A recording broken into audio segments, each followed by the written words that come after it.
গতকাল বিএনপির একটা খুব বড় প্রোগ্রাম ছিল, র্যালি। সারা ঢাকায় অসংখ্য মানুষ এই র্যালিতে পার্টিসিপেট করেছেন। আমরা রাজনীতির ভাষায়, রাজনীতির কথ্য ভাষায় এটাকে এক ধরনের শোডাউন বলে থাকি। মানে বিএনপি একটা শোডাউন করেছে বলা যেতে পারে। কেন করেছে?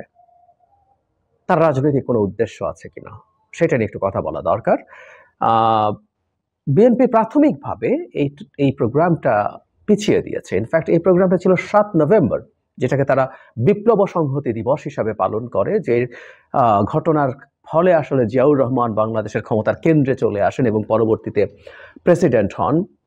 সেটা বিএনপির কাছে খুব সিগনিফিক্যান্ট তো বটেই। এটাকে এক একজন এক একভাবে পালন করে এবং বিএনপি এটাকে যেভাবে ন্যারেট করে আমার কাছে এটাকে ঐতিহাসিকভাবে সঠিকই মনে হয়। যাই হোক, ৭ তারিখ তারা এই প্রোগ্রামটা রাখেননি, কারণ ওটা একটা ওয়ার্কিং ডে ছিল এবং একটা ওয়ার্কিং ডেতে ঢাকায় যাতে সিরিয়াস যানজট তৈরি না হয়, তাই জনগণের দুর্ভোগের কথা ভেবে তারা এটাকে একদিন পিছিয়ে দিয়েছেন। এটাকে আমরা একটু প্রশংসার দৃষ্টিতে দেখতে পারি, কারণ হচ্ছে এই ৭ নভেম্বর নিয়ে তাদের যেভাবে প্রোগ্রাম করতে চান, তারা বহু বছর সেটা করতে পারেননি আওয়ামী লীগ আমলে।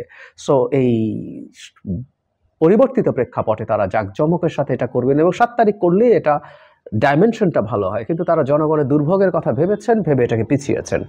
আমাদের রাজনীতির ধরন, রাজনীতির প্রেক্ষাপট, রাজনীতি করার যে টাইপ, সেটা যে পাল্টাচ্ছে, আমি বলছি না রাতারাতি একেবারে সব পাল্টে যাবে, কিন্তু পাল্টানোর লক্ষণ আমি দেখছি। যদিও গতকাল আমি নিজের রাস্তায় ছিলাম, এত বেশি মানুষ হয়েছেন, সবকিছু মিলে ঢাকা একেবারে স্থবির হয়ে পড়েছিল। ছুটির দিনেও যারা শপিং বা আত্মীয় স্বজনের বাসায় যাওয়া বা অন্য কোনো কাজে বেরিয়েছেন, তারা আসলে সাফার করেছেনই। যাই হোক, এসব ঘটে আমাদের দেশে। এখানে মিস্টার তারেক রহমান একটা ছোট বক্তব্য দিয়েছেন এবং সেটার পরেই র্যালিটা শুরু হয়েছে। সেখানে তিনি ২-৩টা বিষয় বলেছেন, সেটা আর মধ্যে একটা জায়গাকে আমি একটু আলাদা করে বলবো, কিন্তু তার বক্তব্যটার কিছু অংশ আমি পড়ি।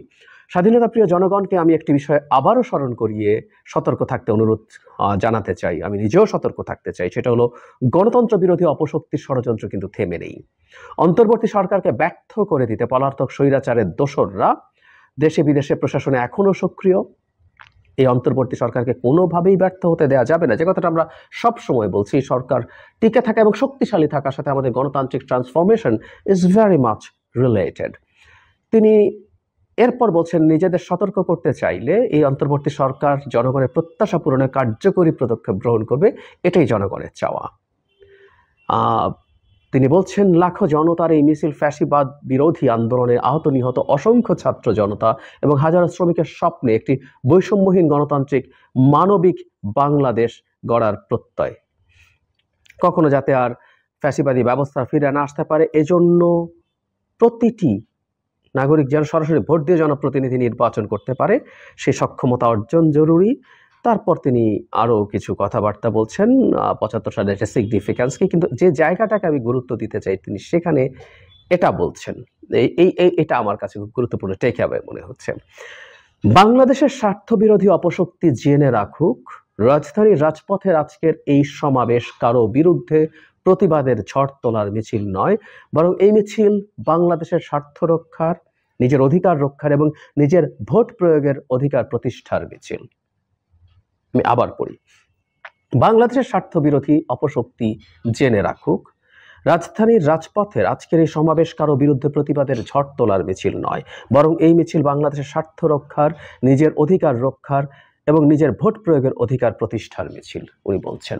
তারপরে বিএনপি এই যে জমায়েত করছে, এই শোডাউন কেন, এই প্রশ্ন মানুষের মনের মধ্যে আসতে পারে। কারণ এই মুহূর্তে আমাদের রাজনীতিতে, এটা রাজনীতির মাঠে কিছু দ্বিমত, আমি এখনো বড় বিভেদ তৈরি হয়ে গেছে বলবো না, কিছু দ্বিমতের প্রেক্ষাপট তৈরি হয়েছে।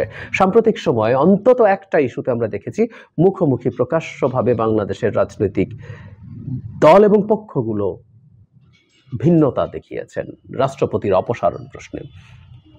বৈষম্য বিরোধী ছাত্র আন্দোলনের যে কেন্দ্রীয় কমিটি এবং নাগরিক কমিটিকে আমরা রাজনৈতিক দল বলছি না, কিন্তু তাদের একটা রাজনৈতিক প্ল্যাটফর্ম তৈরি করেছেন বলতেই পারি। তারা এটার অপসারণ চেয়েছেন, তাদের সাথে জামায়াত সহ আরও কিছু দল গেছে। ওদিকে বিএনপি এটার বিরোধিতা করেছে এবং আরও কিছু দল তাদের পক্ষে গেছে। ফলে এই যে মুখোমুখি পাল্টাপাল্টি একটা অবস্থান, এই আলাপ আমাদের জনপরিসরে আছে যে তারা কি মুখোমুখি হয়ে পড়ল?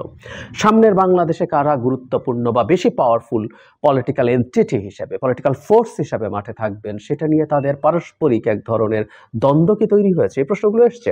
ফলে বিএনপি এই সমাবেশের মাধ্যমে তার শক্তির একটা মহড়া কি দেখাতে চেয়েছে? এই প্রশ্নটা যৌক্তিকভাবে আসতে পারে। সেই প্রেক্ষাপটেই বোধ করি জনাব তারেক রহমান এই কথাগুলো বলেছেন। একটা কথা মনে রাখতে হবে, রাজনীতিতে আমরা সব কথা বলে ফেলি না। রাজনীতির মধ্যে রিডিং বিটুইন লাইনস প্রচুর থাকে। একটা জায়গায় যে শেষ অংশটা আমি রিপিট করলাম, সেখানে এটা নির্বাচনের ব্যাপারে এই যে সমাবেশ আছে, তিনি এটাকে নির্বাচনের সাথে নিজের ভোট প্রয়োগের অধিকারের প্রতিষ্ঠার মিছিলের কথা বলছেন এবং বাংলাদেশের স্বার্থ রক্ষার। আমার টেকঅ্যাওয়ে হচ্ছে আসলে এই র্যালির মাধ্যমে, অকল্পনীয় বড় একটা র্যালি, অসংখ্য মানুষ এখানে পার্টিসিপেট করেছেন, সেটার মাধ্যমে বিএনপি আসলে তার নিজস্ব একটা শক্তিমত্তাও দেখাতে চেয়েছে বিভিন্ন জনের কাছে, বিভিন্ন জায়গায়।